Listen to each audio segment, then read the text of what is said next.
Concernant la dernière question, elle est essentielle. Excusez-moi, parce que ça parle d'économie et je crois que c'est essentiel. La question de l'auditeur, c'est de savoir si les agences de notation ne vont pas dégrader la note de la France si jamais nous sommes élus. Mais nous sortirons de ce système. Je ne sais pas si c'est un homme ou une femme d'ailleurs qui a posé la question. Nous sortirons. C'est un homme. Mais alors, monsieur, nous sortirons de ce système. Qui habite dans le Morbihan. Et c'est bien pour ça, monsieur, que nous sommes leur ennemi juré et qu'ils sont capables de tout pour nous empêcher d'arriver au pouvoir. C'est parce que si nous arrivons au pouvoir, nous allons tourner le dos à la décision mortifère de 73 qui a consisté à obliger la France à aller emprunter sur les marchés financiers internationaux. C'est ça qui a plombé notre économie et notre liberté. C'est ça qui fait que nous sommes dans la situation d'un ménage surendetté. Expliquez cette décision qui est peu connue. Donc nous retournerons, alors là pour le coup, vous voyez, la France d'après, en matière... Vous parlez de la loi qui a empêché l'État d'emprunter directement à la Banque de France. Exactement. Et on empruntait sans intérêt. Et là, on nous a forcés, ils nous ont forcés à aller emprunter sur les marchés financiers. On a d'ailleurs gavé ces marchés financiers d'argent, de fait.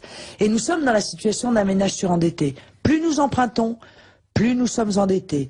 Plus nous sommes endettés, plus nous empruntons avec un taux d'intérêt important, plus nous sommes endettés, etc., etc. Nous ne nous en sortirons pas. Mais Madame Le Pen, pour rétablir cette loi, il faut encore rétablir la monnaie nationale. Oui, bien sûr. La Banque de France n'est plus la Banque de France, c'est une succursale de la Banque Centrale Européenne. Mais monsieur, c'est peut-être la décision la plus essentielle et la plus immédiate à mettre en œuvre le jour où nous arriverons au pouvoir. Il y a deux priorités absolues, sans lesquelles nous ne pourrons rien faire d'autre. Retrouver notre liberté monétaire, retrouver le droit de battre monnaie, réinstaller la Banque de France dans ses prérogatives et sortir de ce système mortel du système financier international où, en réalité, nous avons déjà payé en intérêt, écoutez bien cela, nous avons déjà payé en intérêt l'équivalent de notre dette. Voilà, bon. Et la deuxième... 600 milliards d'euros. Et la deuxième mission essentielle, décision essentielle, c'est de retrouver la maîtrise de nos frontières. Qu'elles soient concernant la circulation des hommes, la circulation des produits ou la circulation des capitaux. Sans ces deux mesures-là, retrouver la maîtrise de nos frontières, retrouver la maîtrise de notre monnaie, toutes les promesses sont illusoires. Voilà, parce que nous n'aurons pas les moyens de les mettre en œuvre. Je propose que nous donnions priorité aux questions des auditeurs. Moi, j'aurais moi-même quelques questions qui me brûlent les lèvres. Oui, non, quoi, si nous faisons ça, Monsieur Lescar, si nous faisons cela, c'est le problème du Tour de France. C'est qu'en réalité, si nous retrouvons notre... Le Tour de France, c'est de dopage. Ah mais non, si nous retrouvons notre liberté, eh bien tout le monde, après nous, retrouvera sa liberté. Et c'est bien ce que craignent les tenants de cet ordre mondial. C'est bien ce que craignent les tenants de ce système monétaire international. C'est que si un seul pays retrouve sa liberté et démontre par là que nous sommes capables de recréer la prospérité, eh bien il en sera fini des 1% de cette hyperclasse qui vit tellement bien de la mondialisation au détriment des 99%. Les tenants du nouvel ordre mondial dont vous parlez, n'est-ce pas la superclasse mondiale dont parlait Huntington C'est ça, c'est l'hyperclasse. C'est l'hyperclasse, c'est les grandes banques qui d'ailleurs se portent très bien, qui ont enregistré un mois de septembre qui est le meilleur depuis, je crois, 1939. Ce sont les grandes multinationales qui payent 8% d'impôts quand les PME, PMI françaises en payent 33%. France dans ses prérogatives et sortir de ce système mortel du système financier international où, en réalité, nous avons déjà payé en intérêt, écoutez bien cela, nous avons déjà payé en intérêt l'équivalent de notre dette. Voilà, bon. Et la deuxième... 600 milliards d'euros. Et la deuxième mission essentielle, décision essentielle, c'est de retrouver la maîtrise de nos frontières. Qu'elles soient concernant la circulation des hommes, la circulation des produits ou la circulation des capitaux. Sans ces deux mesures-là, retrouver la maîtrise de nos frontières, retrouver la maîtrise de nos ménages surendettés, plus nous empruntons, plus nous sommes endettés.